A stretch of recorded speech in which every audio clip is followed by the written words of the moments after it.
So one of my considerations is certainly when I'm thinking, okay, I need to add to my buffer, I'll think in my portfolio, what have I got that's either the least likely that I can add more value to, and then combine that with what have I got that's going to cost me the least in tax. So let's say release me the most equity for the least cost. So part of it gets to a point where you're not even so worried all the time about what new properties you buy, but just about how you manage what you've got, what you keep, what you sell, and how to make it all as efficient as you can as well. Does that help a little? Yeah. Yeah? Okay. I'm in a position where I can, but I'm not. Oh, okay. Like, I'm only just starting out. You'll give me ideas, that's all. Yeah, that's all. I've got two properties, right? But I bought them because for fun.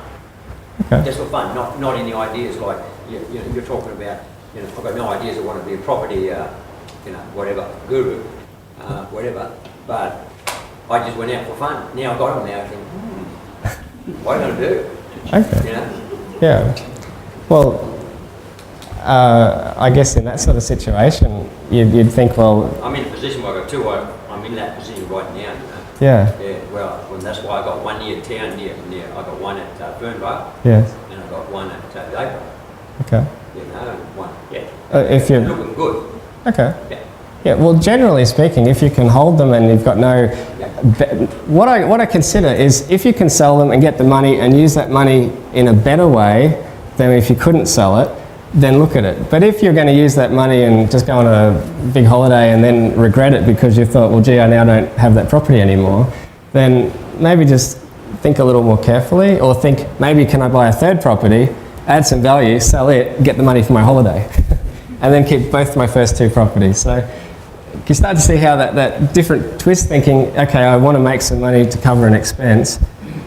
Maybe it's not always selling what you've got, it's just finding the next property that you can add the value to get it that way. Or maybe it is selling what you've got because you've realised that particular property, it's giving me nightmares. The tenants aren't paying, it needs a whole lot of work done to it. I'm sick of it. Maybe that's the property to sell that gives you back your peace of mind and a chunk of money to buy something with less headaches. So just keep in mind that well, I love to feel good, and if you can look at your property transaction and think what will actually make me feel good, that's a pretty good indicator. Obviously you want to do your numbers and such, but yeah, just sort of balance things up. Sometimes what I do is I'll sit down and I'll have a little category on each property where I'll think about, is this property better for me to keep short term, medium term, long term? And I'll run through each property I've got, and then I'll ask myself, if I sell that property, how much equity will I release? How much tax will I pay? And I run through each property just so I can see. It gives me like a chance to look at a spreadsheet and say, okay, if I follow a particular path, this is like the outcome. So with your two properties, you might look at those and say, well, okay, right now I've got a few options. You could hold both. You might look at selling one and then compare. If you sell one or the other, do you feel you're missing out on more by selling, or you're gaining something you can use to benefit you more so that selling becomes a positive?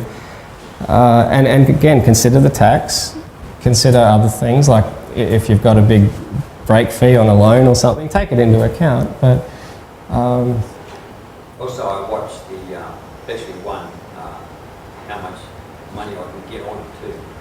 I find, because when I first applied the first 6 months, it didn't give me very much at all what I paid for it. And when I gave me 10 grand, I thought, well, that's not worth much. Okay. On what I paid for. And a little bit more would be nice, but it's in a good position because it's near town. So I think I just need time. I think within 5 years, the town grows up, then wow, it'll be a lot more. Time is certainly your friend as an investor if you can position yourself to let time work for you. My belief, and it's what I've found to be true for me, is if you've got time and you're never forced to sell a property when you're in a hurry, like you never put yourself in a hurry to sell, you can't really ever go wrong.